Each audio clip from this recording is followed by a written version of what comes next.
Yeah, I'm hopeful too. Well, now I mean, let's flip it over. Washington's offense, Eagles defense. I mean, that's something here too. You heard Vic Fangio talking, the defensive coordinator of the Eagles, talking about Jayden Daniels, what he brings, right? I mean, the offense, again, it's not like beginner's mode here as far as the offense is concerned. Yeah, they trust Jayden Daniels, like he's saying, like you've been hearing me say for like the last 10 weeks. I mean, they do everything. Everything's around him. That's why you can't stop them on 3rd and 4th and 2, because it's like, wait, they could run it, they could quarterback run it, they could sprint him out and give him the option to run and throw. They call drop back passes. He makes the right decisions. He can scramble off of those drop back passes. There's nothing he can't do. Like we've been saying, it's a very mature brand of football. And that's where the Eagles will have to be a little different too. I have a complaint about the Eagles defense, which I think is the most talented in football. They're just too simple. That's the thing I worry about. And one of the things I kind of tried to say on my podcast this week is, when you're playing a good offensive coordinator like McVay and a good quarterback like Stafford, I don't give a shit how good your defense is. If you're going to be simple, they're going to find ways to tear it up. That's the simple fact of the matter.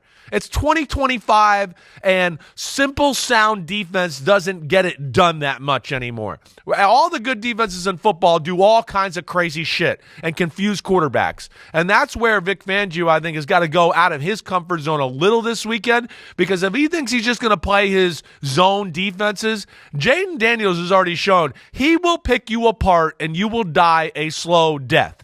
And that is where hopefully Philadelphia changes their attack, or they're going to be stuck in one of those games that you're just talking about where they're going to look up and go, oh no, Jayden Daniels has the ball and he's got a chance to win the game with 2 minutes left here, and he's been picking us apart all day. Why wouldn't he pick us apart here on this last drive? And that's where I think is another big aspect of the game is, will Vic Fangio change a little bit?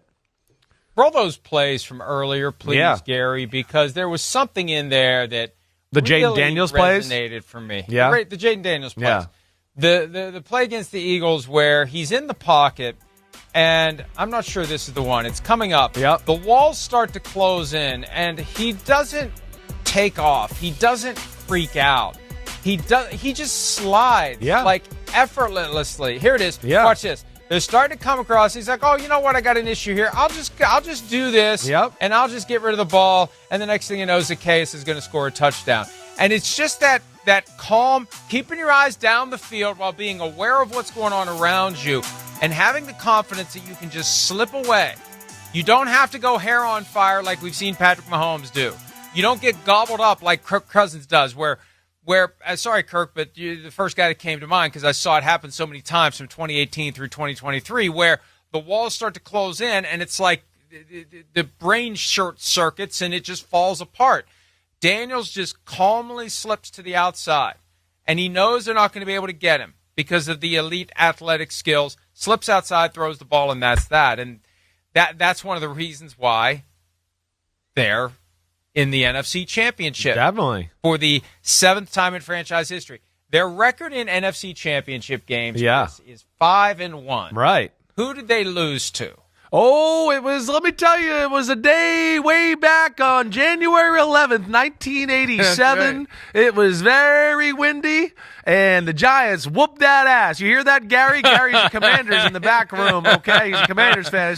We whooped that ass 17-0 and went to the Super Bowl. 3rd time we beat the then Redskin football team that year. Eat it, Gary. Good day there. Good day. Yeah, and hey, it's another division showdown between the Commanders and the Eagles, while the Giants and Cowboys stay home and watch. 100th year anniversary.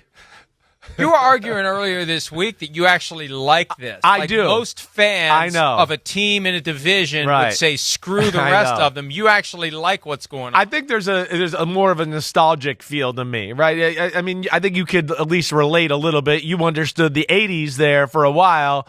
I mean, the NFC East just dominated things, whether it was Washington and the Cowboys early on, right?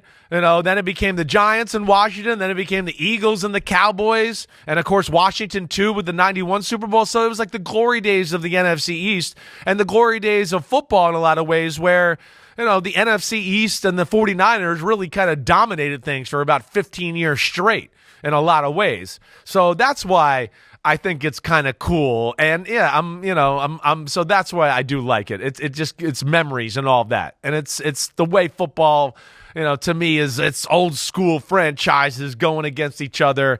I love that in a championship showdown. So yes, even though I don't like Washington or Philly as a Giants fan, I don't know. There's something of like NFC East pride where I'm like happy to see it. They're playing this game on January 26th, 33 years to the day since the last time Washington won a Super Bowl over the Bills. 37-21. Minnesota. Right. Was that the 37-24? Yep, that's what it was. Was that the Thurman Thomas? Yeah, Thurman Thomas can't game? find his helmet to start the game, right? Somebody moved it, whatever else. But yeah, that was a phenomenal football team, that Washington team with Mark Rippon at the helm. They were dominant that whole year. Like one of those years where you're like, it's week 9. Washington's going to win the Super Bowl. But that's like in the books. And yeah, people don't. I don't know if the young generation really realizes how special Washington was back in that day. And it's good to see them, back in the limelight again. I think we were talking about this earlier in the week. I was talking about it somewhere. Joe Gibbs doesn't get the credit he deserves. Never. 3 Super Bowl wins with 3 different quarterbacks, but his low-key personality was overpowered by Bill Parcells, Mike Ditka, the big-time guys, and Buddy Ryan. You're right. And Gibbs was more like a Tom Landry, who was already well-established in the 80s, and really the Cowboys took a back seat to those teams in the 80s. It was Giants, Eagles, Washington that were far and away better after the Cowboys ran the division and in some ways ran the league in the 70s. So those big personalities made it harder to notice a guy like Joe Gibbs, who wasn't taking all the oxygen out of the room, didn't have the great sound bite, wasn't trying to start fights with people during games. And we just kind of overlooked him.